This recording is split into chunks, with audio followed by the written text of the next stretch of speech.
Okay, everyone. What we got here is I decided to set up an example of gameplay, and rather than simply play an adventure where you watch my guy eating, or you watch my guy trying to buy clothes or supplies, or you watch my guy getting lost, I decided to give you an example of combat in Journey to the Overland. Now, what we have going on here is I've set up a scenario where this character here, who is Rolf, was left to guard this ship, and they've landed in what is called the Unknown Islands, which is actually a location in the game. And while the rest of his crew is off raiding or exploring, he gets attacked by 3 scouts from the local tribe, and so a combat sets up. And I imagine basically he was kind of off watching the pass up here. He comes down and notices the scouts. Now, we're not going to be using just the standard combat in Journey to the Overland. I decided for this example to also show what is called the optional facing rules. And so you see I created a little template here to represent the hexes. So normally you could set this up on the actual map, which is why we went with the 1-inch hexes, because there are times you will want to set up positions of figures. But if you want to create an overlay like this, you could do that, or else you could set it up actually on a large hex map or hex sheet, like I've got my table sitting on. But having said that, let's get right into it. So first of all, let's look at Rolf's characteristics and what he's working with. So I designed Rolf before I set everything up. Rolf is a 60% warrior, 75% berserker. He has an ability score of 72 and endurance of 78. He's wearing a coat of chainmail with an absorb of 10, the maximum absorb of 40. And I'll explain how armor works when we get to that point. He's got a heavy fur coat. He's got an axe that's kind of small, so it's really a double-headed axe. For purposes of the rules, I kind of classified it as a hand axe, but it gives him a +8 modifier, does -17 damage. He also has a dagger, which you can't see, but it may come in handy during the combat, and so I just wanted to point that out. He's facing 3 tribesmen, so this will be 1, the guy with no mask, 2 is the guy with the brown mask, 3 is the guy with the yellow mask. The tribesmen have shields. The one in the middle I classified as a large shield, the other 2 are small, so they add +10 to defensive modifiers. They have spears, which for purposes of the rules I classified as javelins, because they're more streamlined than a heavy spear that a typical medieval soldier would have used. Their ability score is 60 and their endurance score is 55. Now that's one thing I'll point out. In most combats, all you're really going to need is the character's ability score and endurance score. Sometimes their agility, if you're trying to see who goes first, because usually whoever has the highest agility will attack first. But so even though there's a lot of characteristics given with each of the characters, normally for combat, those are the only 2 you need. Now, because we're using the optional facing rules, this is how you would set up characters using those rules when the player character is outnumbered. The first 3 characters that he faces will always be to his front, and if there was more than 3, they'd be back here, but they always start to his front, because the whole purpose of the optional facing rules is an attempt to get to the side, or worse yet, behind your opponent. Because if his NPCs get behind him, they're going to be able to do massive damage. And for these guys, that's important because their javelins only really do -3 damage, which most of that will not get through his armor initially. So they're going to have to try to get behind him, because using the optional facing rules, if they're able to get behind him, for example, let me see, they do an extra -10 damage. So that's very large. They go from doing -3 damage to actual -13 damage. And then actually they're going to not only break through that armor, but they're going to deplete his armor very quickly. So the first thing you decide when you do a combat is who's going to attack first, who's going to defend. For this scenario, I'm going to assume that Rolf here was surprised. So I'm going to give these NPCs the right to attack first or defend first. Now, whenever you do a combat, you have to decide whether you're going to attack or you're going to defend.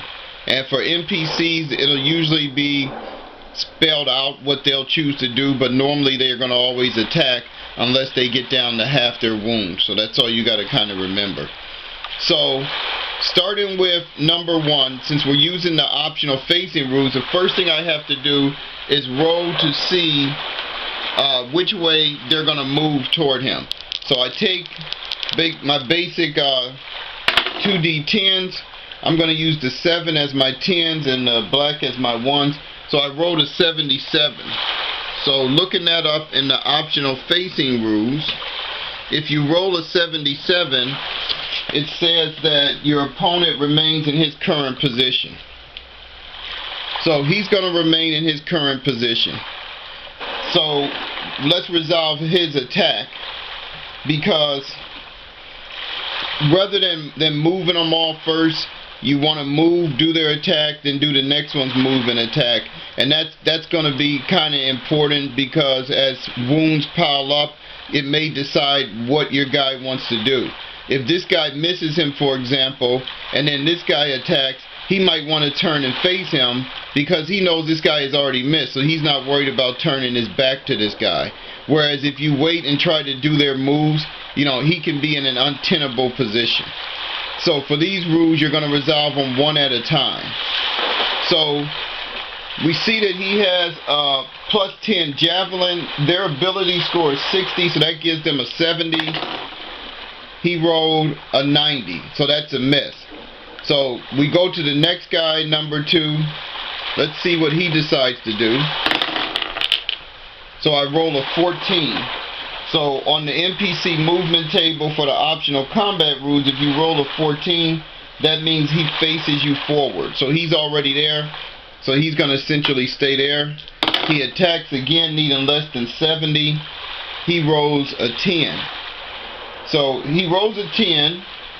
If he has a javelin, it gives -3 damage. Now here's where armor comes in. Rolf's armor absorbs 10. So the first 10 points of any damage is absorbed by his armor, meaning it doesn't get subtracted from his endurance. It does, however, get subtracted from his armor. So unlike a lot of games, armor is not indefinite. It gets wore down. It gets beat down. So his armor had a maximum absorb of 40. You now -3 from his armor. The maximum absorb of his armor is now 37. So that means eventually these guys can whittle him down and he won't have much armor left. And that's very important. So armor, unlike a lot of games in Journey to the Overland, armor is not perpetual. It's not like, well, once you got this armor, no one's ever going to get through it. Even the weakest guys eventually will chip your armor, find holes or kinks in it, or even just crack it and destroy it. So we go to number 3. Let's see what he's going to do. So that's a 89. So, and I'm looking at the optional facing rules. In 89, it says he turns all the way around or he faces the opposite direction, which for this means he tries to move, he's going to try to move behind Rolf. So, and in Journey to the Overland, the basic move for a human being that's not mounted is 2 spaces.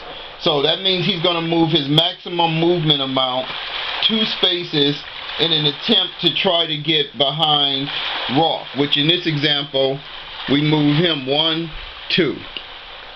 Now, one thing in the optional facing rules is every character takes turn moving and pivoting. Unless, of course, you're outnumbered, in which case you're pretty much going to get to pivot.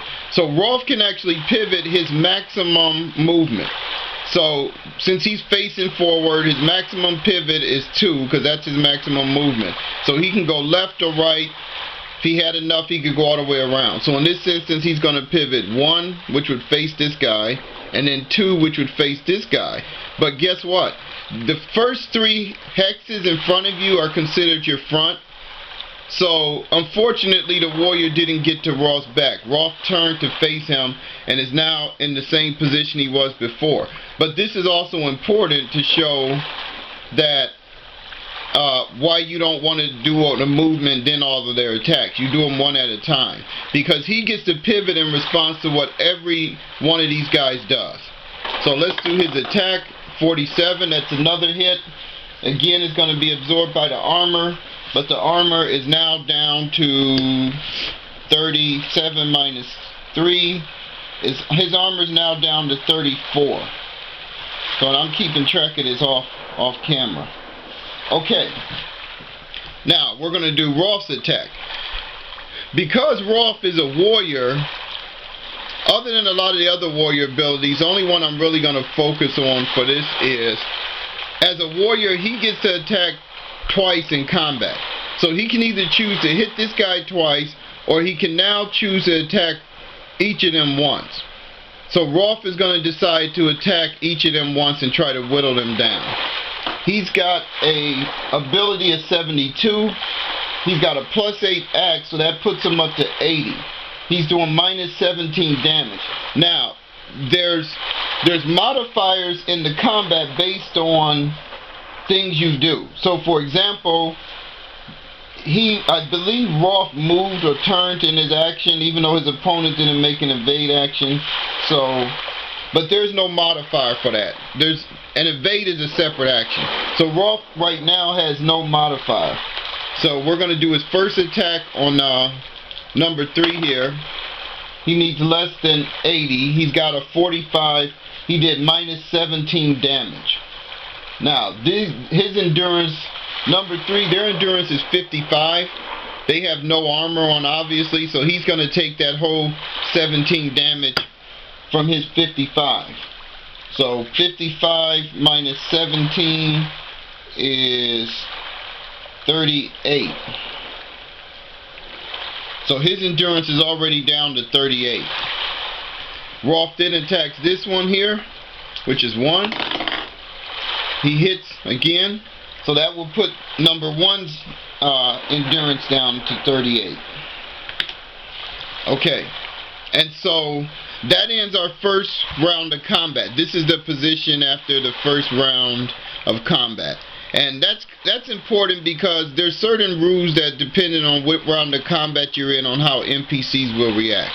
So we go to the second round of combat, and now it's going to alternate. So you don't roll for initiative. It's just, he had his turn, it goes back to their turn, and it'll go back and forth unless you've got a skill or ability that changes that. So we go back to 1.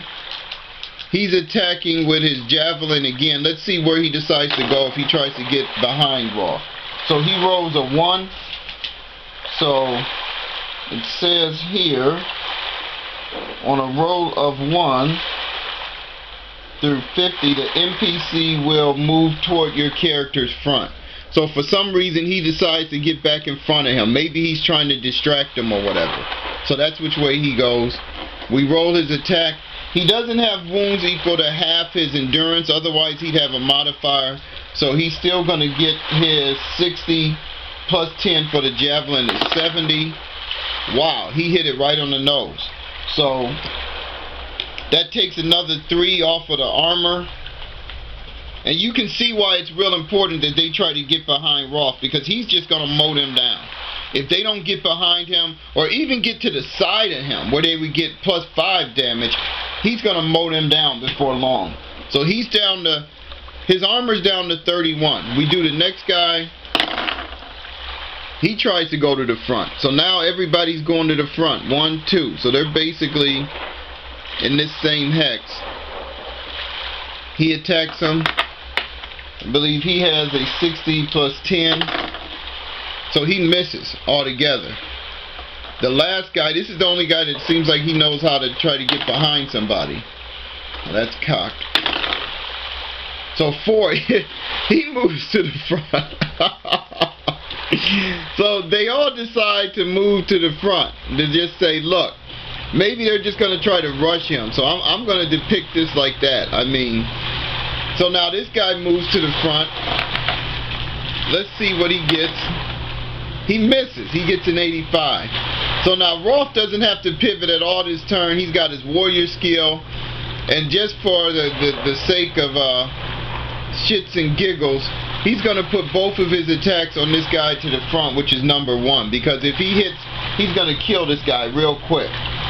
So Rolf has his ability of 72 plus 8 axe. He's at an 80 for his first attack. Wow, that's a big hit. 19. Now, Rolf is a berserker, and all berserkers have what's called a berserk score, which means if you roll that exact number in combat, they go berserk. And the berserk score is going to always be less than your ability score, which means you won't go berserk on a failed attack. His berserk score is actually 21. So that 19 was real close to him going berserk, because if he goes berserk, it's going to be a bad day for all 3 of these guys. But he's still composed. Anyway, he hits. He does another 17 damage, which I believe he was at 38. So that's going to take him down to 21. Okay, so now he's down to less than his half of his endurance, which means he's going to start trying to do a defensive action every other turn. So that means his shield will come into play if he survives. But Rolf doesn't plan on letting him survive. Attacks again. Another 17, 18, 19, 21. His endurance is down to 4. If your endurance gets below 10 in the game, you go unconscious. So this guy is not necessarily dead, but he's out of the action. He's unconscious. So these 2 are here. And basically that was Rolf's turn. He's already taken one of these guys out, and his armor hasn't even been depleted yet. This is fun. So let's see what number 2 is going to do now. So he gets to 39. Again, that means he moves to the front, which is where he's at, so he stays there.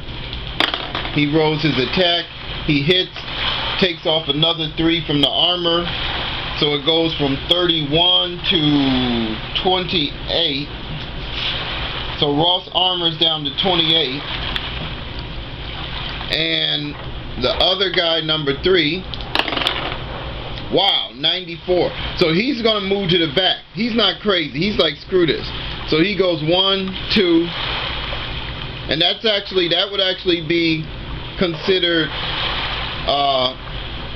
like a side, the rear. I think that would actually be the side or the rear. If I check my table, I got an illustration here. So that's considered his right side. So that's not the back. The back would be this one right here. So he didn't have enough movement to get all the way behind him. But because this guy has already attacked and is right here, Rolf can respond to his movement by pivoting 1 and 2. He turns and faces him. It's not easy to get behind a person. Okay, and that's in reality. Most people are not going to let somebody get behind them. And that's the way this system was designed, is to make it so that in almost every instance, if a person can turn to face you, they're going to do that. So anyway, they're facing forward again, no bonus. His attack, and he misses. Oh my goodness. So we're going to start the next round. That's the end of round 1. We go to round 2. Actually, neither of these guys have half their wounds per se, so they're going to still choose attack actions. So we're going to go to this guy because 1 is out. So number 2 will get his. Let's see what he does. He's going to move to the front again. For some reason, maybe these warriors have a code that they won't attack somebody from the back other than this guy. So we roll for his attack. He hits. Another 3 points of damage. The armor's down to 25. I mean, I guess I can keep track of that. I don't think it's going to make a big difference in a minute here. And now, this guy here, just to show you how the rule works, he's going to choose a defense action this turn. So he can still get his movement. in optional movement, so he stays to the front. But he's going to choose a defense. And so in order to do defense, you roll the dice. There's no defense score. It's whatever you roll.